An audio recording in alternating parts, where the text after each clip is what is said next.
The Avalon add-on for Splunk Enterprise and Splunk ES allows users of Splunk to seamlessly pivot from an alert in Splunk into an investigation in Avalon, and then pull back any of the insights and analysis that was performed in Avalon directly into Splunk so that the user can query the index in Splunk for any of this new information and identify if additional indicators were seen or present in the log files, or to be used to create a threat feed inside of Splunk ES.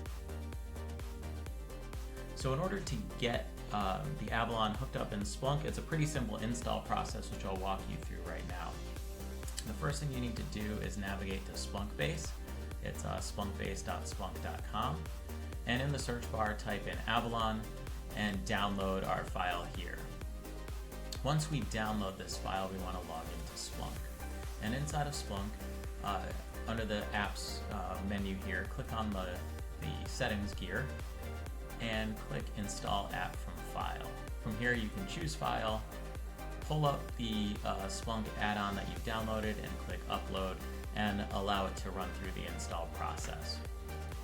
Once you restart Splunk after the install, you can go ahead and configure the add-on. So the first thing we're going to do is click on Avalon add-on and click configuration. This is where we're going to add the API key from Avalon inside of Splunk. So the URL is avalon.kingandunion.com, and what you want to do then is go ahead and log into your Avalon instance and click on your user bubble here and click Edit Profile. This is where you can find your API token, so we're going to copy it and paste it in the API authorization token field and click Save. So now our app is configured to pull data for my user profile into Splunk. The next thing that we need to do is we need to create an index. So clicking on Settings and Indexes, click on New Index, and just call this index Avalon, and everything else we can keep the same. Click Save, and our index is created, and you can see it here. Now the last thing that we need to do is we can navigate back over to our Avalon add-on, and we're going to click on this Inputs link. And this is going to create a new input that we can use that the app is going to use. So we're going to click Create New Input. Give it a name. This can be anything you'd like.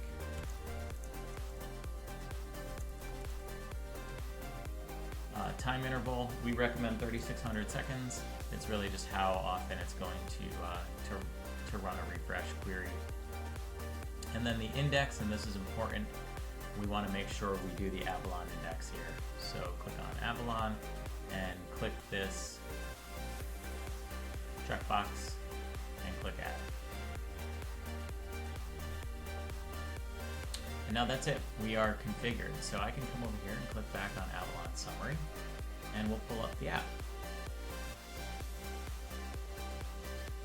So this takes a second because it's going ahead and it's pulling Workspaces from my user profile.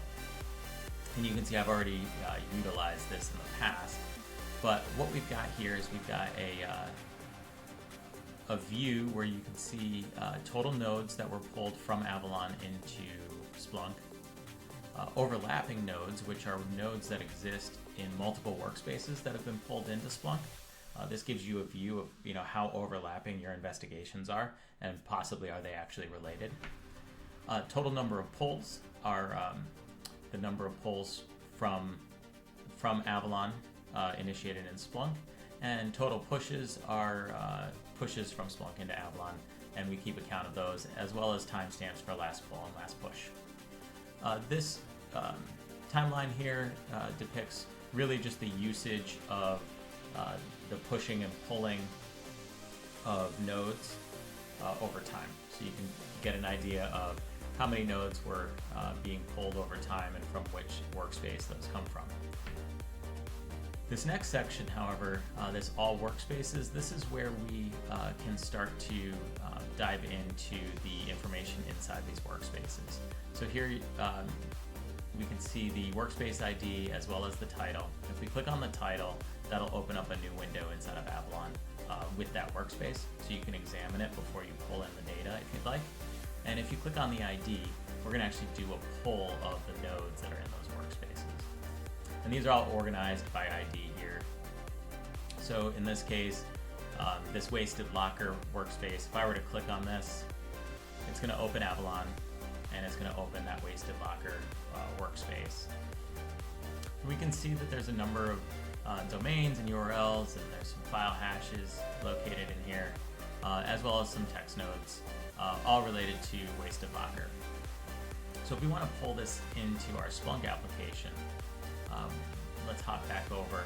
We can click on the pull nodes from workspace ID 2629, and what is happening is Splunk went ahead and initiated a pull request from Avalon. We can see the timestamp of when that happened. We also get some metadata around the workspace and how many nodes were pulled in. We can see up here in our chart that we just pulled in 404 nodes from wasted locker. And when you initiate a pull request, these nodes immediately come into the pulled nodes for this particular workspace here in this table. And these are added to our nodes table down below. We give you a couple of graphs where you can take a look at the node types that have been pulled in across all the workspaces and the pull count activity over time.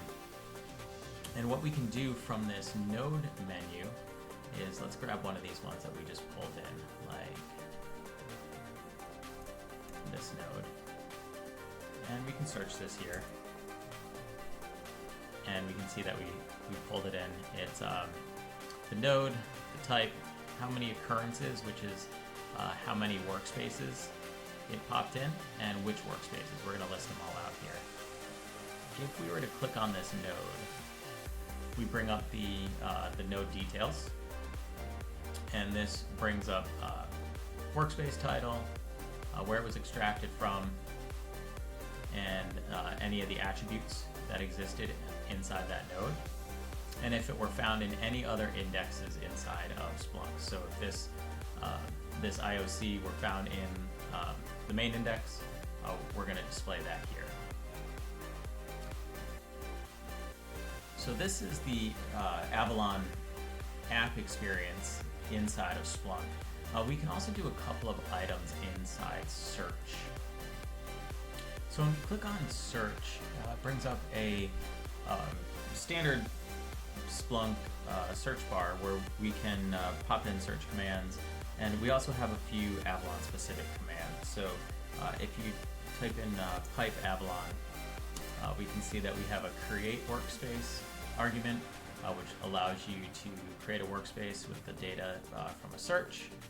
We have an update workspace argument, which allows you to take anything that you found in a Splunk search and send to an existing workspace inside of Avalon with just the workspace name or its ID.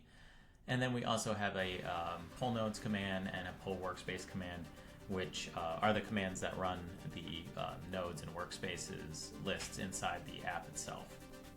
So how this works is, if we were taking a look at our indexes, we can type in index equals main, and maybe we can just start with that, and we're going to pull back a number of pieces of data. This is typical Splunk raw list table. We can hide fields if we want and just have certain fields shown, and from here we can type pipe Avalon create underscore workspace equals new Splunk workspace. Hit enter, and it's going to go ahead, parse the search, and create the events. And what it just did is it took what we found in that search, and we created an Avalon workspace with those pieces of data inside of it already. So if I hop back over to Avalon, refresh my Workspaces page. I've got new Splunk workspace, and all of that data exists inside of Avalon already. So anything that we found, it's going to go ahead and pull it in. So you can get really granular with this search if you want to dive into a particular event and send it over to Avalon, do your work inside of Avalon, and then if you hop back over to the Avalon summary page, wait for our Workspaces table to populate here, and we can see the new Splunk workspace has now been populated in this table. And if we want to, if we did a bunch of investigation inside of that workspace, simply click on this, the workspace ID, and we're going to go ahead and we're going to pull back all the data that was inside of that workspace. So we can see that it's very easy and seamless to move between a log into Avalon to perform an investigation and pull that data back for further examination inside of Splunk. So once we have data back into Splunk, we can also use this data in our Splunk ES instance. So if I click on ES integration, what this is doing is it's actually pulling in all of the tags that were used inside an investigation. So if I were to click back over on my workspace here really quick and double click on a node and click on tags, we can add a tag here. And this is fully flexible, so you can put whatever works for your organization. Here I'm going to tag this as an indicator of compromise. So I just did a single node here. You can also take advantage of our selection tools, grab a number of nodes, and double click and add tags en masse if you so choose, to get all of that, all the data tagged up as the analyst is working. So flipping back over to our ES integration, so I can grab, by clicking on the checkboxes for IOC here, these are going to be our tags into our ES feed. And we can see I selected IOC, and we've got our IP that we tagged, and now this IP is a threat feed that ties into our ES instance. And once you add this here, the list of nodes that's shown in the IP, domains, hashes, or email feeds based on the tags that we've selected are going to be forwarded as threat artifacts into our ES app, and that's going to be scheduled to run once every hour. So as analysts are working and updating workspaces by pulling nodes back into Splunk, once the configuration of this threat feed tagging schema has been selected that works for your organization, all of that data will automatically be sent into the ES app.